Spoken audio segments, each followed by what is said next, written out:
Julius Caesar was born in Rome in the year 100 BC. As a boy, he was tall and slender, with a full round face, dark hair, and intense black eyes. Julius Caesar was named after his father. His mother's name was Aurelia, and his two older sisters were both named Julia. That was probably very confusing. His family lived in Subura, a poor neighborhood of crowded apartment buildings. Many former slaves and foreigners lived there. Caesar's family was not rich or powerful, but they were patricians. This meant they were Romans of noble blood. They traced their roots back hundreds of years. Caesar's family said they were descended directly from Venus, Roman goddess of love and beauty.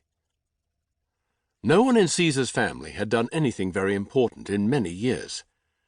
As his parents' only son, much was expected of young Caesar. His father taught him to fight with the Roman warriors' weapons of choice: a long spear, a short sword, and a shield.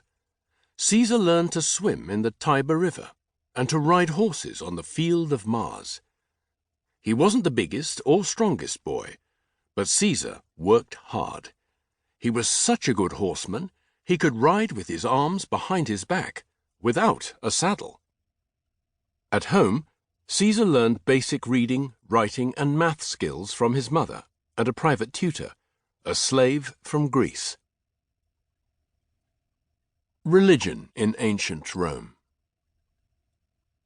The Romans borrowed a lot from the culture of ancient Greece. They copied Greek architecture. Greek was one of the Republic's two official languages, and they worshipped Greek gods, after giving them Roman names. The most powerful Greek god, Zeus, became the Roman god Jupiter. The Greek god of war, Ares, was renamed Mars. Poseidon, the Greek ruler of the seas, was Neptune to the Romans. A god or goddess existed for almost everything. There was even a god for mildew. Religion was part of everyday life in Rome.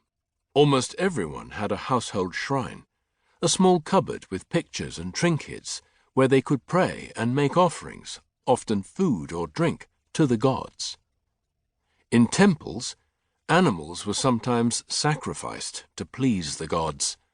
The Romans believed if they were good and generous to their gods, the gods would return the favor. When Caesar grew older, he learned Greek. He also read and wrote poetry, and perfected his skill at oratory, speaking before crowds. Being a good orator was extremely important for anyone who wanted to be a leader.